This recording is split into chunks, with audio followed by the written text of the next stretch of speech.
I believe that the fires we're cast upon on the flames we shall become.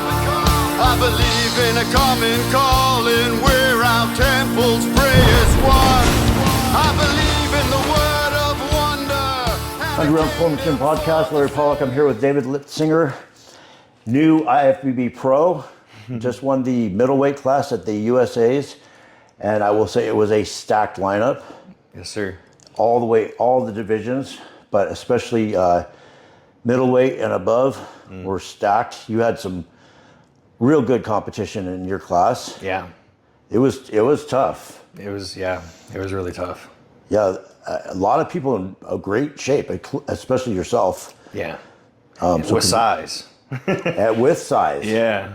With a lot of size. Yeah, it was very competitive. But I like that. I'm glad that it was competitive. Yeah, you know that you beat people when you won. 100%. And this morning we did that shoot at the pool, and you were holding your own, standing next to the heavyweight and the super. I appreciate that. Yeah, I mean, that's what people were saying last night too. You're a middleweight, and you're still look standing next to those guys. You did not look small. Wow, I appreciate that because those dudes are monsters. And they were for sure. Yeah.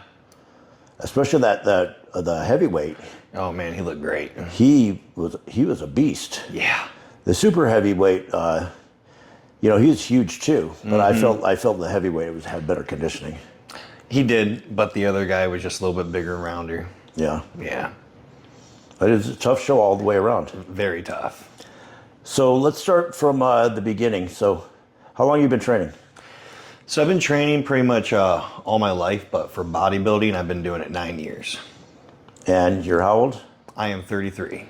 Okay, and you say all your life. How long did... So I mean like football, wrestling, stuff like that. But I never actually got into weightlifting until I was about 20.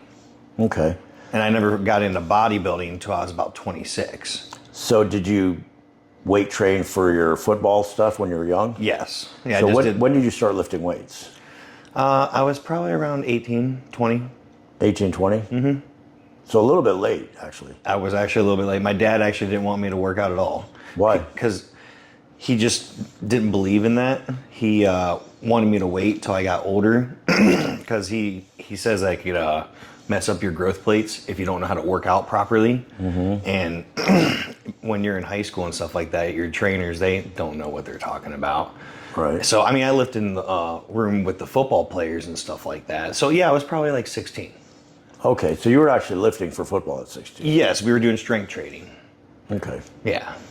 And then you got serious about bodybuilding when you said you were 26? About 26, yeah. I never even really knew about bodybuilding, honestly, until I started going to the gym more. And then people were like, you should do a bodybuilding show. I'm like, what's a bodybuilding show? And then they showed me and I was like, you think I'd be good at that? They're like, you should try it. So I tried it and I fell in love with it. And that was in 2016. And you know why that happened, right? Why? Because you have the genetics. Thank you. I appreciate that. You're one of those people, I'm sure you lift weights and you respond, and some people saw that. I do. Yeah. Well, everybody at this level has to have some pretty good genetics to get to where you're at. I believe I definitely do. My dad, he's 64 years old and he doesn't work out at all. He actually, what he does is he roofs and does construction. So that's all he does for his workout, and that dude's ripped. Mm-hmm. At 64 years old, it's crazy. Right.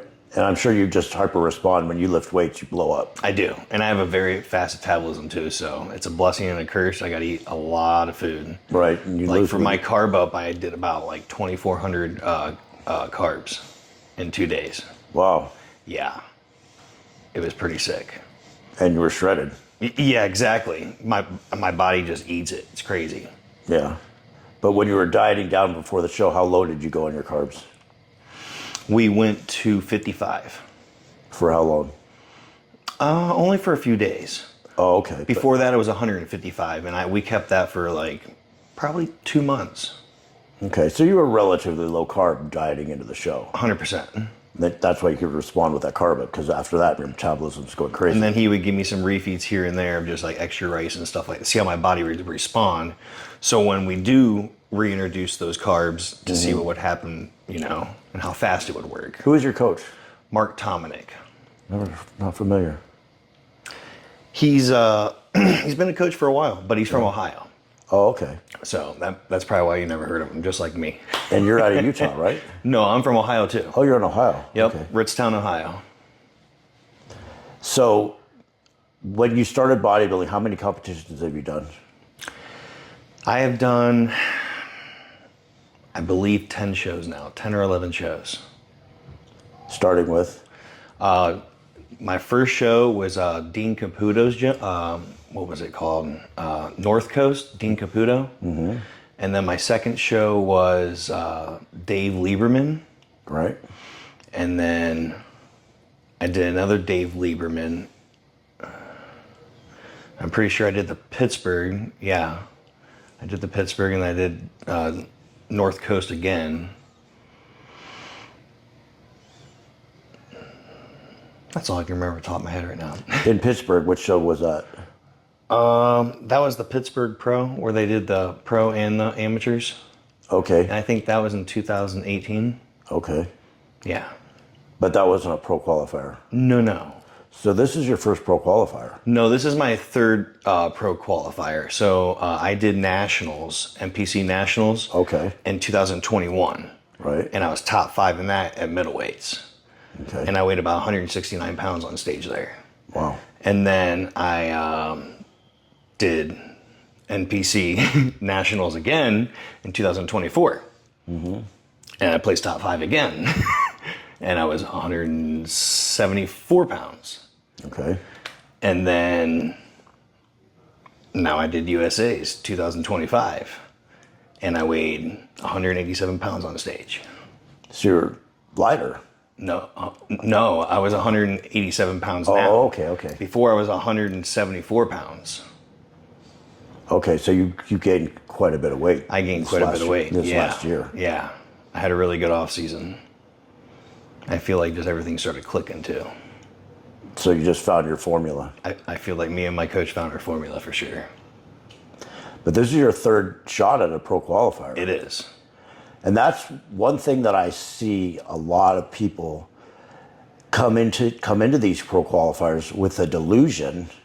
And I say delusion because they think they're going to come in and they're going to win it their first time. Right. And like almost no one does that. I mean, you got Phil Heath and a couple freaks like that win their first. But that's not heard of. But yeah, hardly anybody does that. Exactly. I know I did nationals and USA's probably 10 times.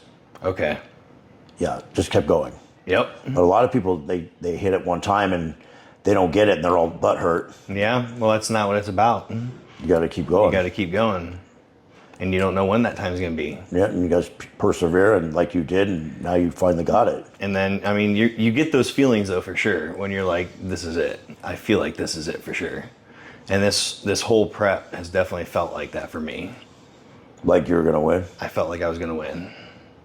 Just because of the way your body was responding, your condition, everything? Yes, and just the size I put on, too. Well, also, you've been twice to nationals, so you knew what to expect. And I knew what to expect 100%. Yeah, you knew going into it what you're coming up against. Exactly. It wasn't like, some people, they don't realize. I had one competitor compete in, he was in light heavyweight, and he's a Masters competitor. And I told him, I said, compete in the Masters. He's like, no, I'm doing open. Yeah. And I'm like, okay. I told him from day one, I said, you don't have a fucking prayer in hell. I said, you can be shredded. And he was shredded to the bone, but I said, you're just not big enough. You got to be big. I told him there's going to be monsters there. That was my issue. I was always coming in really, really conditioned, but I didn't have the size yet. So me and my coach, we really focused on the size, especially. I always had the good size in my legs, but not my back area. And we really focused on trying to bring that up a lot, especially my chest too and shoulders. Mm-hmm. And I feel like we accomplished that a little bit, obviously. You're pretty well balanced. Thank you. That's what we were trying to go for. Yeah. You got the cross striations all over the place. So Yeah, I that's one thing I've never had a problem with. I've never had a problem with getting in really good shape. Well, that's a good thing. Yeah. Well, like you said, it's a blessing in disguise. It's hard Yes. to gain weight, but at the same time, you get lean. Mm-hmm. I'm the same.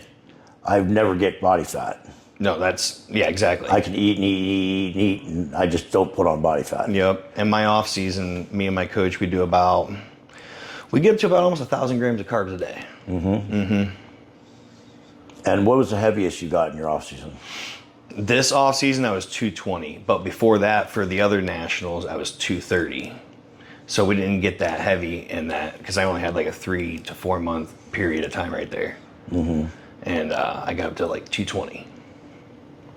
So you went from 220, and what did you compete at? 187? 187, yeah. So I weighed in at 174. And then I got up to 187 Oh, pounds. because you weighed in early on Thursday. Exactly. I was when I woke up that morning for weigh-ins, I was 177.4 176.4. So I was just 0.2 away. And I went for a little mini walk, and that literally drifted me 2 pounds, and I was 174 when I went to weigh-ins. And then you had all the way till Saturday to eat up. Yep, and we ate about 2,500 calories in those 2 days. And it worked. It worked. Yeah, you filled out. Yeah. And stayed shredded. Yeah, that was all clean food. Right. I only had one burger. And that's just because the food was not really sticking, because when I was going to bed, I was losing weight. That's what happened to my guy. You go to bed at 181. And he'd go to bed at 201. And the next morning he'd wake up at 191. Yeah. Every day. That's how I am. Every day for 3 days. So we introduced that burger the night before the show to make the weight stick, and it did. It stayed exactly the same. Right. It was awesome. Because we don't do that. We usually keep it clean, super clean.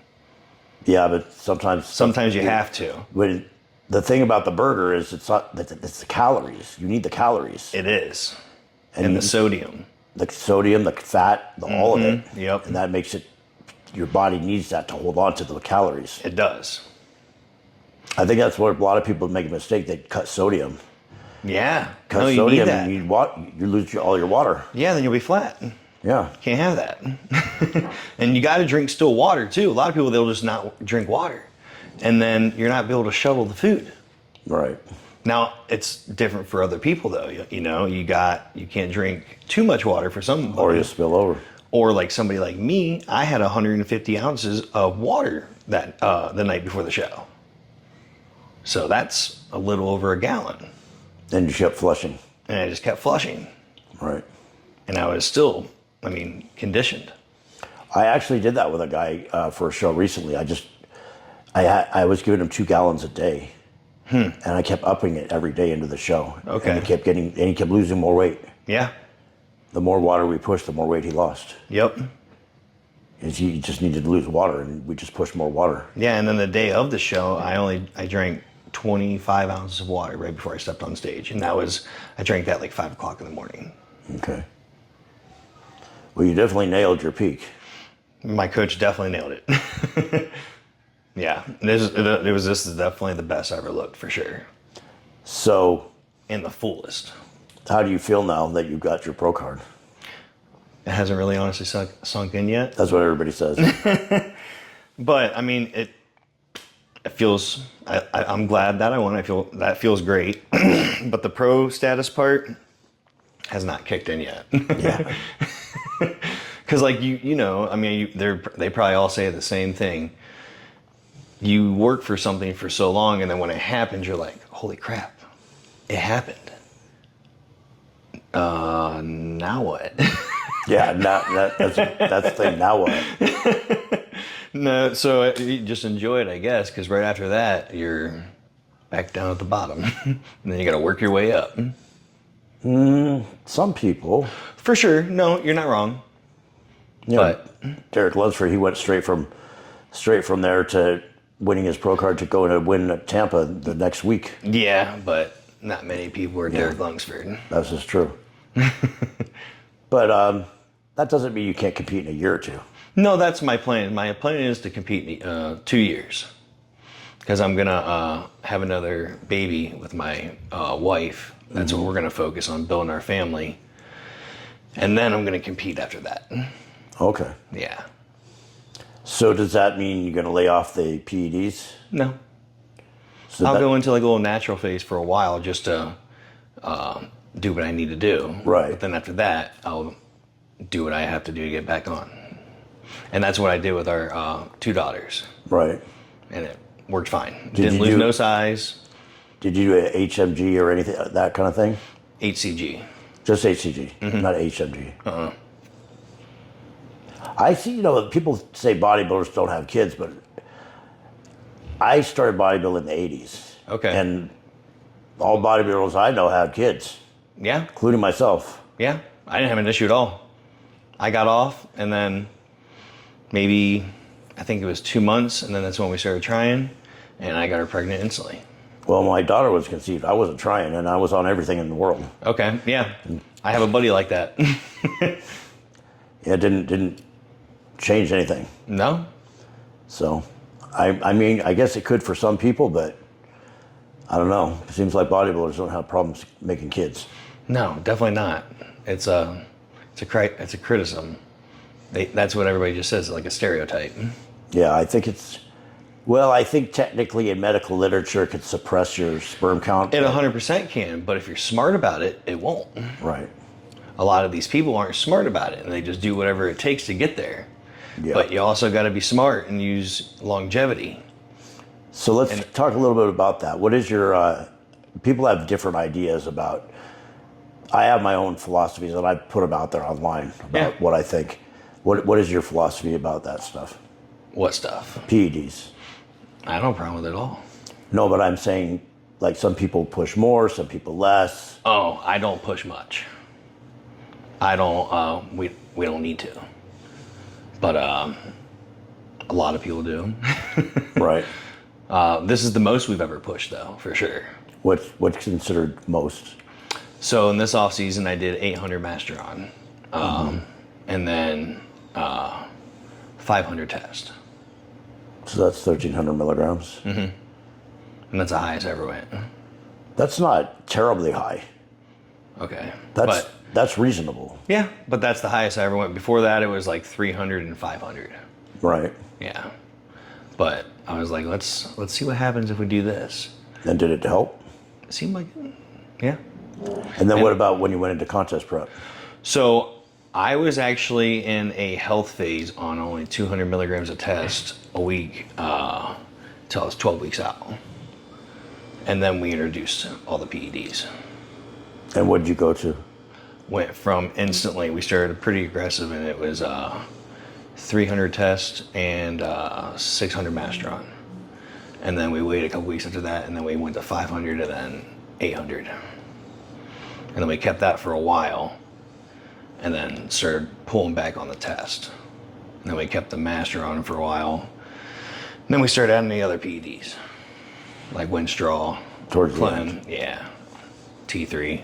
Right. Just towards the very end.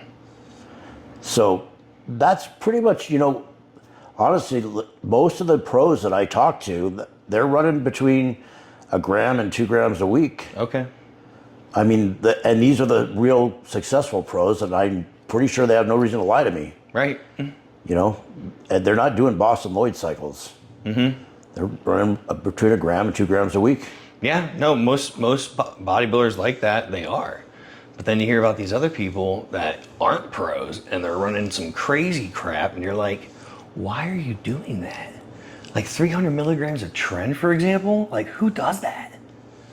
Well, actually, And then they give us a bad name because they're dying left and right. well, that 300 is nothing. Back in a few years ago, they were at 1,000 plus. Really? Yeah, that Boston Lloyd was pushing a 1,000 trend with 1,000 tests with 1,000 EQ. Oh my gosh. Yeah, Yeah, the most I've ever done with Tren is 50 milligrams a week. 50. That's it. And your body can only use so much stuff. Yeah. And you can only use that for so long. Yep. And it's like one of those things, I always say, it's like you flip the switch. And once that light's turned on, it's on. Right. You can't turn it on higher. No, you can't do that. Your body can only use so much, you can only take in so much food, Yep. So I try telling everybody, I'm like, dude, you can only take so much. Yeah, And you then can your buy- body's going to just, break down from it. Yeah, it'll actually start going opposite the For fact, sure. and you'll start getting sick. Yes. Yeah, your joints will probably start hurting. I mean, everything. That's what the body does. When it neglects something, it shows you symptoms. Right. But a lot of people, they block that out. I get the same thing from almost every successful pro that I speak to. Really? Yeah. And it's only a handful of, like, usually people that are, like you said, not pros, that are talking about these crazy cycles. And crazy high dosages and stuff. Yep. Yeah, there's no reason. Now, I know that there was some people that were pushing it, you know, back in the 90s. And they're no longer with us. Yes, exactly. That's why you got to be smart. Yeah. Longevity is important. Not just for life, but also for your bodybuilding career. For everything, yes. Yeah. If you push it too hard, there's a guy, I'm going to tell you this. I trained him 10 years ago, and he was a decent competitor. And I think he went to Amateur Olympia, and he took second. Okay. And then he moved away from my neighborhood area. He's in Northern California now. But I see him on, you know, social media and so forth. I'm not going to say his name because I don't want to embarrass him, but honest to God, this guy looks horrible. Horrible. 10 years ago, he was a solid competitor. Lots of size, great conditioning, and I thoroughly expected him to turn pro. I saw his updates going into this, you know, on Instagram updates going into the show, but it you know, it was hard to tell because it was like gym shots, you know, like in a tank top or whatever, just in lighting that wasn't like, you couldn't really tell what he looked like. Right. And when I saw him on stage yesterday, I was like, oh my God, what happened to this guy? Really? He looks sick. Huh. When I say sick, I mean his face looks distorted. His skin looks pasty. Huh. And he used to have a huge back. His back is non-existent. It's like his lats disappeared. Really? And he was a super strong guy too. Really? Like the guy was repping 405 on the bench for reps, and he rode 400 pounds, and he was a beast. And now it's just like, it looked really bad. Huh.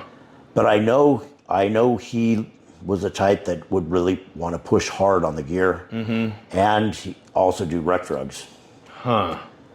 So I don't know what he looked at like in the mirror going into this, but Yeah, that ain't good. no, it looked like really like this is exactly what you do not want to do. No. No, a lot of these people, though, they don't take health phases either. Those are important. People think when you get off, like, it's going to mess up your progress. No, it won't. Everybody thinks of these PEDs as, like, I need this. No, you don't need that. All that is just a little extra. That's all that is. What you need is hard work. That's all you need. And that's going to get you there. All that is just a little bit of an edge. That's all that is. It's just a supplement. That's all it is. Oh, I know. I've got off for years at a time. Yeah. And didn't lose hardly any strength or size. No. I take health phases every time. Well, I'm at a point. I'm pretty much retired from competition, so I'm pretty much on a TRT dose anyways. Right. And I'm not as big as I used to be, but I'm still, for my age, I carry a good amount of muscle. And I'm on 250 milligrams of TES and 200 milligrams of NPP. Okay. I just use the NPP because honestly, my joints feel great. Right. That's my main reason. It's not to grow. Right. It just so I can still push weight in the gym and not feel like I'm going to break. So you're going to take some time. You're having your family. What do you do outside of bodybuilding, like professionally? Professionally, we own a marijuana company. It's a hemp farm. Wow. Yeah, over in Ohio, called Roman Acres. And it's pretty successful, I'm assuming. It's doing really well. We sell a lot of good products. You and And we also own a construction business too. okay. Yeah, and that's called Litsinger Construction. What was I going to say? What's the other pro that you can beat in Tampa? Justin Shear? Shear. He has a marijuana company does as well. he? Yeah. That's what he does. Nice. Well, there's something to be said, bodybuilding is not a cheap sport. It is not. I mean, it's expensive. Very expensive. Worth it, but expensive. The food, PEDs are not that expensive as people think. They're not, unless you're being a moron, but Right. or like Liver King. Yeah. but the food, the travel, entry fees, hotels, it ends up costing a bit of money. 100%. So Like you these trips coming out here, it's not cheap. yeah, so you have to have a good, some kind of good income behind you. You have to have some kind of revenue, Yeah. for sure. I mean, like I own a gym. That's my bread and butter. Nice. YouTube channel is like icing on the cake. But owning the gym is where I actually make the money, Right. of memberships. Well, you Train. have to. Unless you're like top one in the world, that's a different story. Yeah. But they're still successful people too, and they're doing successful business. Yeah. Because, I mean, you got to think, bodybuilding's only going to be here for a little bit. What are you going to do afterwards? Right. Unless you're bodybuilding until you're 60 years old, but that ain't happening. Not professional like that. Not on a level where you're getting prize money. No, never. Although I will say there are some bodybuilders that I know personally, like Sean Ray.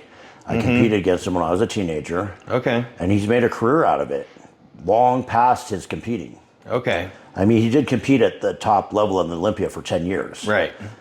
But he's still making good money. He's endorsed by, he has Mutant, and then he's now with, what is this, the new gym equipment company, the Italian company everybody's so excited about. I'm not sure. Anyways, he's got contracts with them. Right. He's doing appearances all over the place still to this day. No, but I meant like actually competing. You can only compete for so long. Yeah. And prize money is probably, I mean, even though they've finally raised the prize money to where it's like something, but it's a drop in the bucket compared to what people make with endorsements and, For sure. other things like that. For sure. Because you definitely make good money with the endorsements, 100%. Right. And that's where it is. If you get prize money, I mean, you're lucky. It's cherry on top. Right. Although, like I said, they did push the prize money, but it's only for the top couple people in the world. Exactly. You got to be the best. Maybe top 5. Yeah, but the best is what you want because they're making over like $500,000. Who don't want that? No, everybody does, but I'm saying top 5 in the world is getting that. Oh, they're doing great because of the sponsors and all that, for sure. Yeah, everybody else has to work for a living. Yep. That's just the reality of it. 100%. So now that you got this pro card, do you have any plans of doing something with it? Oh, yeah. Besides competing, obviously. Yeah, 100%. I mean, now you can use that for leverage and for business or whatever you want to do. Yeah. No, I definitely plan on doing something with it for sure. Not just competing. I can't wait for that part. Right. But I feel like that's going to definitely open up different avenues for sure. Well, it's good to have that. Don't know what, but time will tell. Well, it depends on what you want to do. But you've got your 2 businesses right now that you're doing are probably going to bring you more income than the pro card. Yeah. Just being realistic. No, 110%. You can't stop that. No. My dad always taught me you got to have your hand in every cookie jar, not just one. That's why you got to have multiple businesses. Yep. And you got to just keep growing them. And that's your investment. A lot of people, they invest in the wrong thing. You got to invest in the smart things, like yourself. That make money. That makes money. Yeah, I always, from the time I started bodybuilding, I never thought of it as, well, maybe as a teenager, I thought, well, Arnold Schwarzenegger, this, that. But I always kind of realized in the back of my head, I'm like, this is my hobby, but I still have to work. 100%. I mean, I was a marketing manager for 15 years before I owned gyms. So that's how I got into running gyms. I was a marketing manager, so I learned how to market. Right. But that was my income. And I competed all through that time. But I never had to worry about making money from bodybuilding because I had my job, my real job, Right. where I made my money. Right. So, I'd go to my weigh-ins and as a marketing manager, I had to wear a suit and tie to work. So I'd show up at weigh-ins, I'd be right off work, and I'd be in a suit and tie. They'd be like, "Who's this?" Everybody's in a tracksuit or their sweats, you know. I'd show up in my suit and tie to weigh in. But I mean, that's just what I did because that's how I had made money. Right.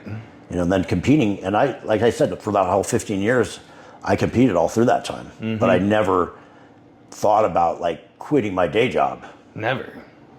No, I would never do that. Especially when you start them yourself. Right. And you have a family. Yeah. Nope, it's just cherry on top, extra thing. It's pretty cool. And I never looked at bodybuilding that way. And I think because you're in that position, you're probably more successful with your bodybuilding. You could be right. I mean, honestly, think about this, a person who depends only on bodybuilding and is scraping by financially. True. How tough has that person got it to compete? Right. Because they're worried about money all the time. Right. They're worried about how am I going to pay my entry fee? How am I going to pay my hotel? How am I going to pay this, that, the other? You know, even getting their drugs. For sure. That can't be easy. No. Life is just easier if you have money to pay your bills. Oh, 100%. So I've seen pretty much a trend with like the top guys that are pretty successful in business in general. Not everybody, but very few people anymore is just like, I just bodybuild and lay down. Can't do that. Yeah, there's a couple of them, but they're like super freaks, you know? I couldn't do that anyways. Yeah, it'd be boring, huh? It'd be super boring.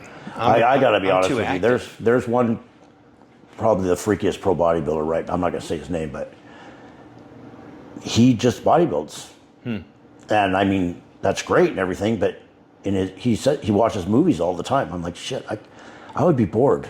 I'd definitely be bored. I couldn't do that. I'm an active person. I got to get out and do stuff. I mean, I can only train so many hours a week. And my mind runs too much. If I don't do something, I'd lose my mind.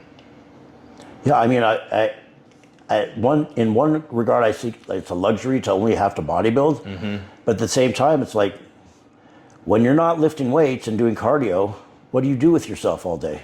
Right. You got to do something. For sure.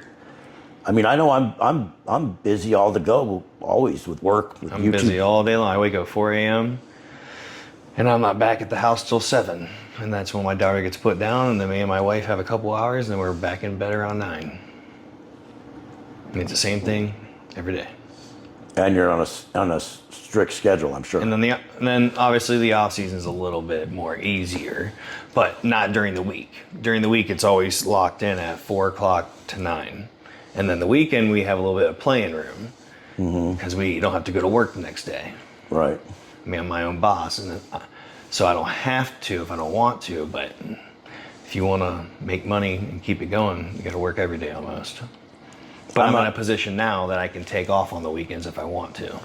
I'm my own boss too, but honestly, even being here, away from the gym, I'm still running things over there. You have to, yeah, with our phones, we can do whatever we want. While I was here, I made a lot of money.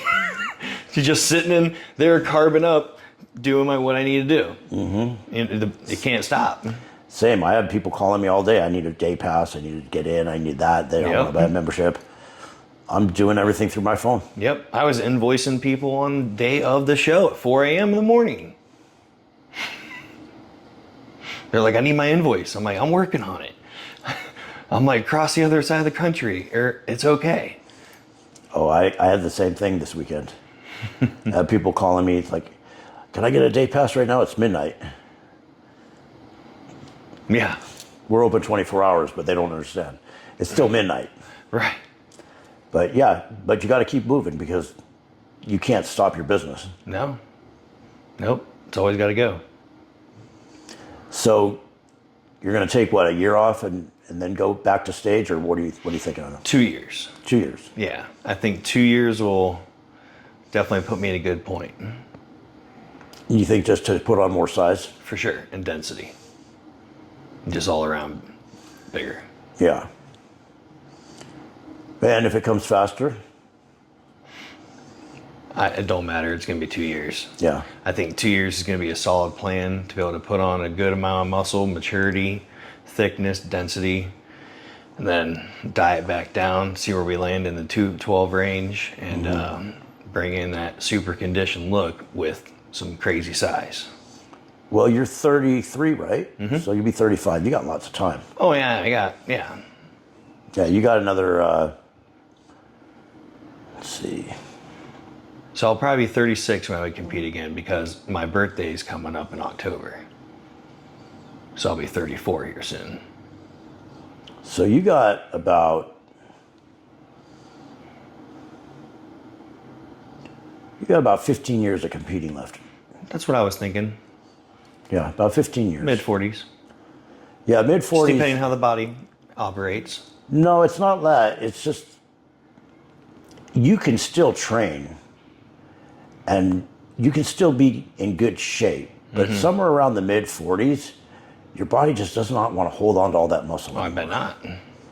Even no matter how hard you train, and no matter how good you eat. No. Your body just doesn't want to hold on to that much And muscle. there's only 2 people that I know that ever done that, and that was Dexter Jackson. But Dexter's a smaller guy. Yeah. And he put on that muscle over 30 years. Exactly.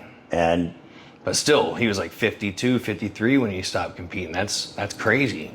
Right. But again, Dexter, I think the most he ever weighed on stage was maybe 230 pounds. Yeah. But most people don't usually go that long. Usually it's 40, 45. Well, I know I reached my peak in size and strength at about 43, 44. Okay. And then it wasn't like it all of a sudden disappeared. It just gradually started coming off over time. Yeah, it was your body telling you to chill out. It was like, all right, man, we've had a lot enough of I still kept training hard. I still train hard now. Oh, yeah. And I still ate good, and I still eat good now. It's just, my body just didn't want to be that big anymore. No, I bet not. And I didn't want to push drugs harder to try to make it do it. You can only do it. That's why I was saying you can only do it for so long. Right. Well, I mean, I'm saying to be at the top of the pro level, you're going to have your peak, and you're going to probably maintain that for maybe 5 to 10 years of competing on that level. Right. And then, again, then your time is up. Pretty much. But so, yeah, you got 10, 15 years. For sure. Didn't you? Yeah. Which is enough time to make an impact. That's why if I do that in those 2 years to see what I can do, because now we found our formula like we were talking about. So I think in these next 2 years, it's going to be, we're going to look different next time. And you think your formula, meaning? Just the food, the training and stuff like that. So what is your philosophy on training? Because, it's all over the place these days. It's everywhere. Yeah, I mean, every high reps, reps in reserve.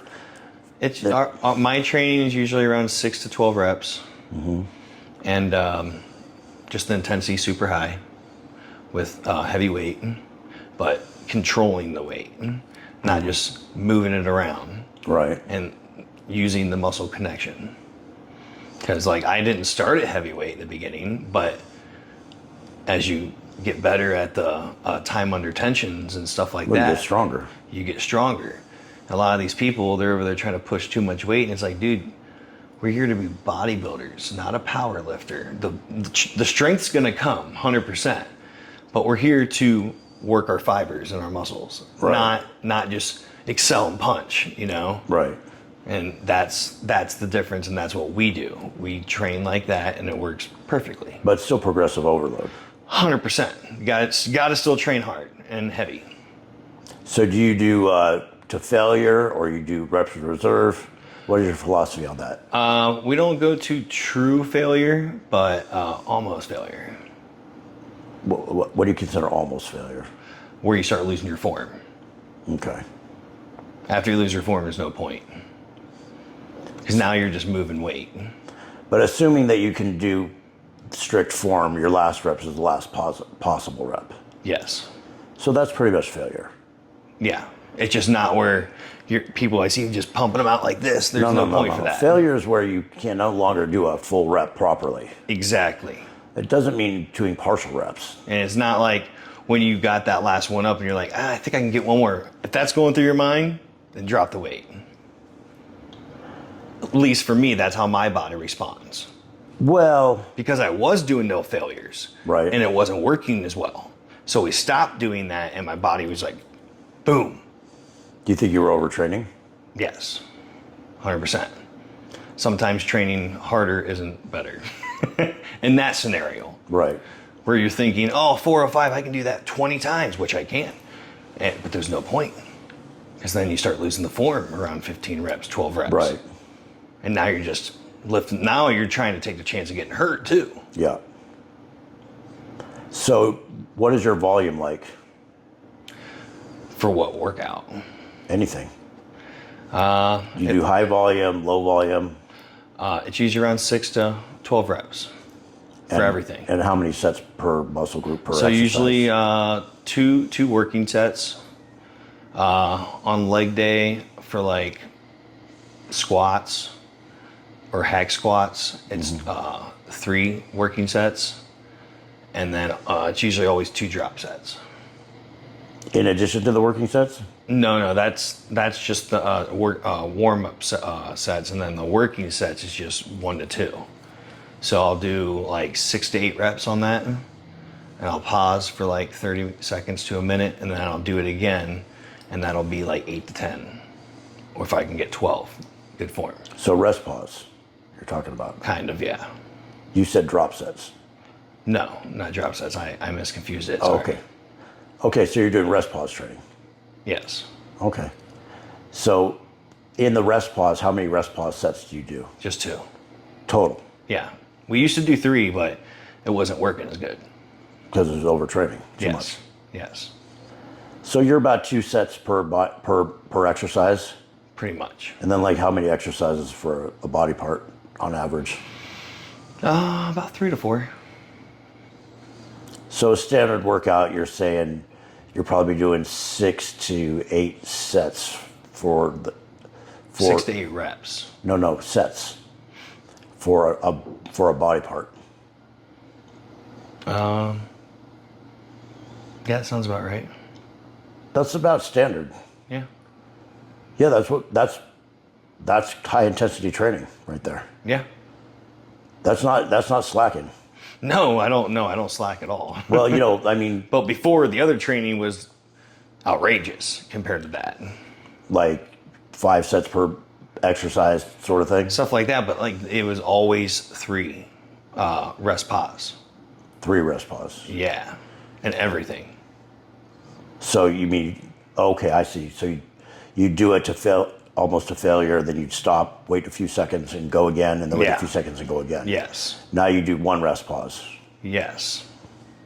because you think it was overtraining the other way. Yes. Well, it's good that you're able to recognize that. And my body just you could tell, it just needed the recovery. Right. So you were overtraining and you cut back on the volume and you got progress. Mm-hmm. See, a lot of people don't get that concept. Well, it's the ego. Because you're like, that can't be it. Because, I mean, if you think about it, I mean, the harder you work, you think the better you're going to be. But that's not for bodybuilding, that's not the occasion sometimes. Well, your body depending can on only the body. handle so much abuse. Exactly. It can take only so much load. And how many days a week do you train on average? I have a split. So, for example, when I go back, it'd be 4 days. So Monday, Tuesday, Thursday, Friday, and then I would rest on Wednesday and rest on Saturday and Sunday. So And 3 rest days. And what is your split? I don't know off the top of my head, honestly. Like Monday, what you would train? I think chest and shoulders, And then Tuesday? back, and rear delts, I think. Okay, and then Thursday? Thursday's probably legs. Then Friday?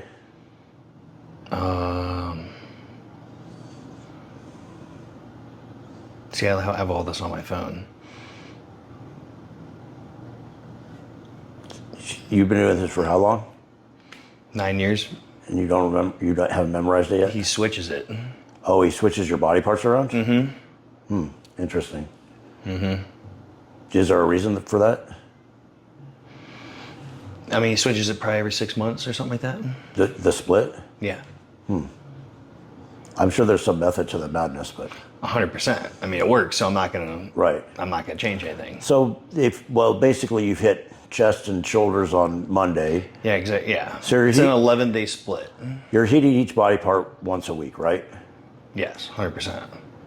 I've been on that same split for probably the last 30 years. Okay. The only difference is I actually have like certain days what I do. Okay. And I've adjusted it a little bit to give myself a little bit extra rest. So I just do Tuesday is chest and triceps. Mm-hmm. Then Wednesday is calves and back. Thursday's off. Then Friday is shoulders and biceps. Okay. And then Saturday's legs. Okay. And I did that on purpose to give myself. I train legs on Saturday on purpose because I am dead after legs. And Sunday is my day that I don't have to actually go into work and physically be on my feet. Right. So I use that day as my Saturday's generally my leg day, knowing that I'm going to be just destroyed the next day. And I don't want to have to walk around. Yeah. If I trained legs on a Monday, it'd be like my week would suck. Just, from having to walk around after that. For sure. Everything else, I could do everything else. But after training legs, I need that day. Yep. But I'm on the same split and I do the same thing, every body part once a week. And this just came after years and years of training and figuring out, this is how my body recovers and grows. Mm-hmm. And more than that is overtraining. Yeah. Yeah, and you just gotta be able to recognize that. Well, when your period of time goes by and your strength is either not going up or it's actually going back down. Mm-hmm. Yeah, that's not good. Then you know something's wrong there. 100%. Especially when your eating is on point and everything else is the same. Right.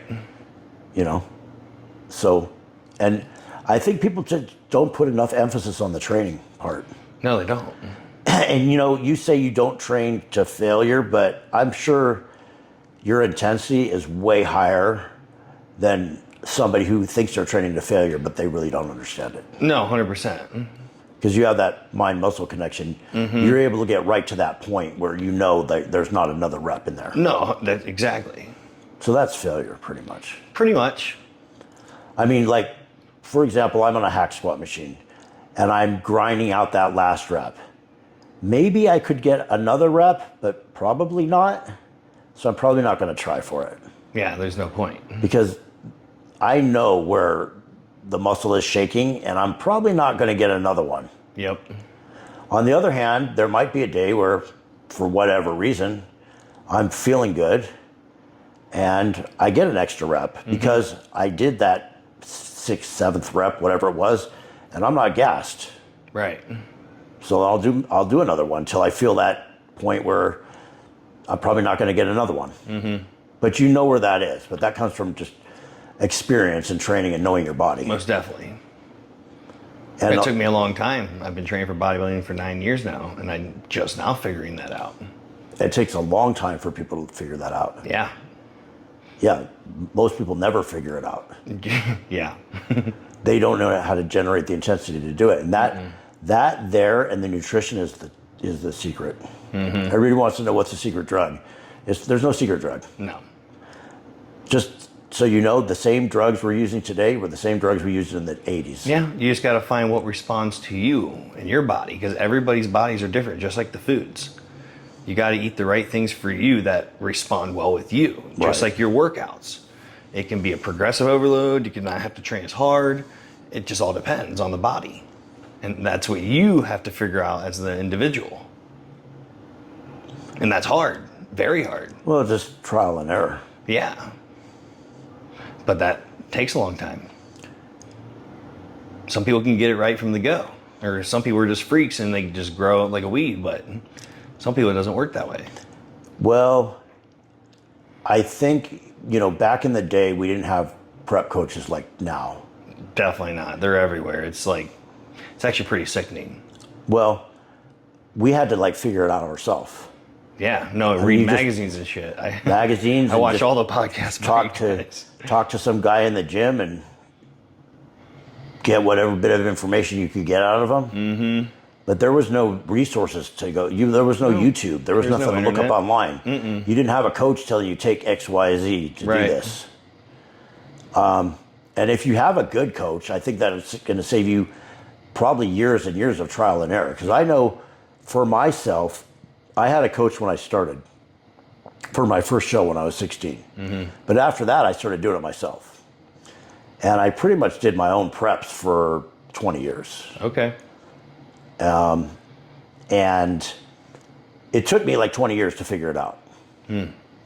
20 years of trial and error to really understand it. Yeah, it takes forever. Yeah, because like I said, there was just like, you'd get information where you could get it, but there was no really anybody the knowledge just wasn't out there like it is today.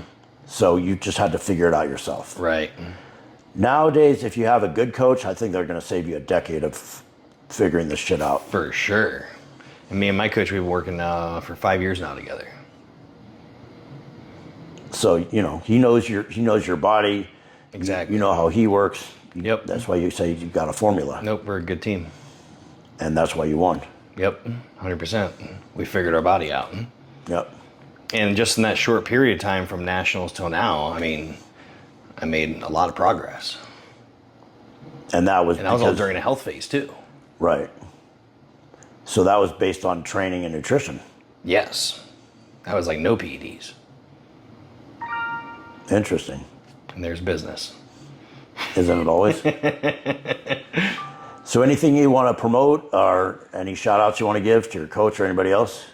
Yeah, shout out to Mark Tominick and Roman Akers and Don Litsinger Construction. All right. And also a shout out to my wife, Sabriana Litsinger.